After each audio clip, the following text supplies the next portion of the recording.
Iako je prvi serijal Kornjača bio namenjen deci, njihov DNK je ipak bio mračniji i ozbiljniji. U svojim korenima, Kornjače nikada nisu bile samo komedija. Originalni stripovi su bili grublji, mračniji i nasilniji. Animirana serija iz 80-ih je sve to ublažila. Humor je stavljen u prvi plan i franšiza je eksplodirala. Ali onda, 1990. godine, dolazi prvi igrani film i dešava se nešto neočekivano. Tvorci Kornjača nisu učestvovali u pisanju scenarija, ali film je ipak uspio da se približi originalnim stripovima. Ton postaje mračniji, ulice Njujorka deluju hladno i opasno, a ninja stopala nisu roboti, već deluju kao banda kakvu bi mogao da formira moćni kriminalni gospodar. Odluka da se krene mračnijim putem bila je hrabra, jer je animirana serija bila na vrhuncu. Tehnički, film je bio ogroman iskorak. Animatronički kostimi sa mehaničkim ustima i kontrolisanim ekspresijama učinili su da likovi izgledaju živo. Uprkos svemu, ovo su bile Kornjače koje su ljudi želeli. Uspeh prvog filma doveo je do nastavaka, ali umjesto da ide dalje u istom pravcu, produkcija pravi korak unazad. Nasilje se ublažava, a oružje nestaje iz ruku Kornjača.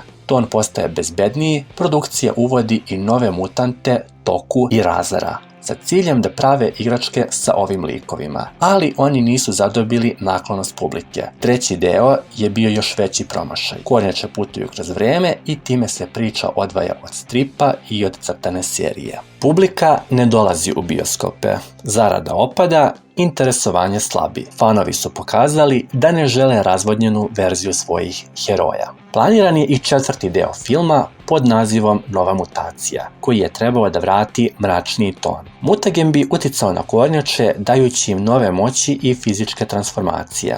Planirano je i uvođenje i pete Kornjače po imenu Kirby, koji bi bio znatno agresivniji od ostalih, pa čak je bilo planirano i savezništvo između April i Shreddera. Treći film već je podbacio.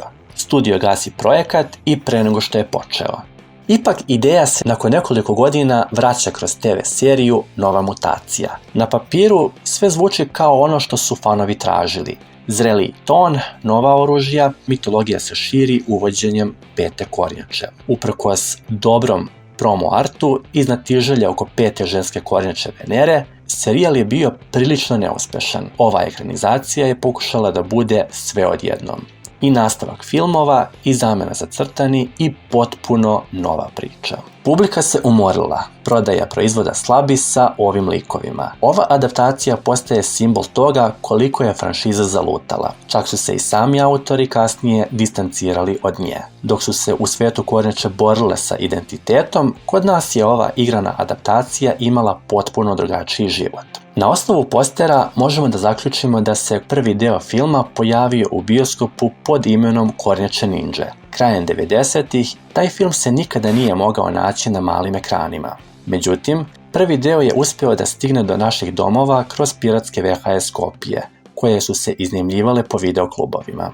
Drugi deo filma je premijerno emitovan na Pinku 3. januara 2001. godine u okviru novogodišnjeg programa, a letnji maratoni na RTS-u su sredinom 2000-ih vrtali trilogiju iznova i iznova. Jedini pravi susret sa serijom Nova mutacija je bio crossover epizoda sa Moćnim Rangerima i albuma sa sličicama, koji je reklamiran kao novi album crtane serije, a zapravo je sadržao scene iz Nove mutacije.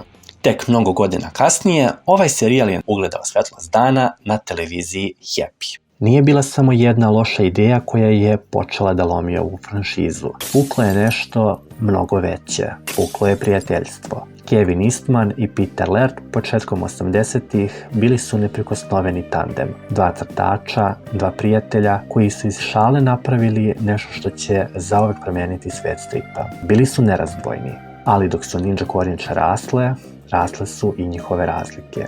Kevin Eastman je video kao prostor za stalne promjene, otvorenu ideju, fleksibilnu, hrabru u eksperimentima, nove likove, nove svetove, bez straha od komercijalnih rizika. Peter Laird, sa druge strane, postao je čuvar onog prvobitnog duha. mračniji, ozbiljniji, vezan za ono što su Kornjače u početku bile. Onaj miraž moment. Tokom 90-ih, kako je franšiza postajala globalna, njihova saradnja se smanjivala. Kevin je postepeno izlazio iz svakodnevnog rada, dok je Peter sve više stajao u braniku originalne verzije. A onda, nova mutacija. Nova serija, novi format, nova Kornjača, Venus de Milo. Za Lerda to je bio trenutak kada je čaša prepunjena. Smatrao je da su Kornjače izgubile svoju dušu, da je granica pređena.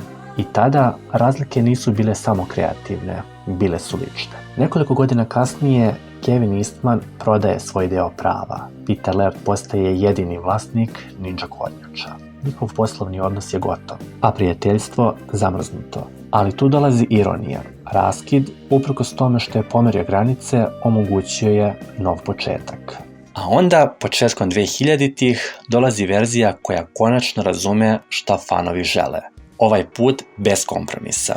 Autori se direktno vraćaju stripovima. Ton je ozbiljniji, radnja složenija, a svet mnogo opasniji. Likovi prvi put dobijaju pravu dubinu. Leonardo je strogi perfekcionista koji nosi teret vođstva. Rafael je besan, impulsivan i stalno na ivici sukoba. Donatello je tih genije, povučen, ali ključan za opstanak tima. Michelangelo je i dalje duhovit, ali iza šala stoji empatija. Njihov odnos više nije samo komedija. To je porodica koja se svađa, greši i ponovo uči da veruju jednim drugima. Radnja je dosta složenija. Tu su sukobi sa Shredderom, klanom Stopala, bandom ljubičastih zmajeva, ludim naučnikom Baxterom Stockmanom, tajnim organizacijama i pretnjama iz drugih dimenzija. Kornjače putuju kroz vreme, pa čak i kroz alternativne stvarnosti. Osjećaj avanture je ogroman, zato ova verzija postaje ogroman hit. I kod dece i kod starijih fanova. Mnogi je i danas smatraju najvernijom adaptacijom Miraž stripova ikada. Uspeh serije dovodi i do animiranog filma iz 2007. godine koji dodatno sazreva priču. Film dolazi nakon 4. sezone. Kornjače su razdvojene, a sukob između Leonarda i Rafaela postaje ličan i emotivan. U filmu je fokus na porodici i posljedicama njihove odluke. Tako su Kornjače opet bile svuda. Ovog puta bliže svom originalu nego ikad pre. U Srbiji ova verzija stiže 2005. godine na televiziji Pink i brzo obara rekorde gledanosti. Sinkronizacija postaje glas nove generacije. Moraš platiti cenu neuspeha, doktore Stockman. Na kraju 2009. godine dolaze Kornjače zauvek, televizijski animirani film koji daje omaž cijeloj franšizi. To su Kornjače iz 80-ih, vesele, glasne i karikirane. Kornjače iz 2000-ih koje su ozbiljne i borbene. Kornjače iz stripa koje su mračne i brutalne. Ovo nije bio samo crossover, već komentar na evoluciju franšize. Na kraju, sve verzije zajedno spašavaju multiverzum i time se završava era koja je počela 80-ih. Kornjače nikada nisu imale jedan identitet, mijenjale su se u zavisnosti od publike. Svaka verzija predstavlja jedno doba, jedan trenutak kulture, zato ova franšiza preživljava toliko dugo, jer se nije držala istog oblika. Mijenja se zajedno sa nama. Ako vam se sviđa ovo što radim i želite da me podržite, možete da se učlanite na kanal. Uz to dobijate i neke dodatne pogodnosti za članove.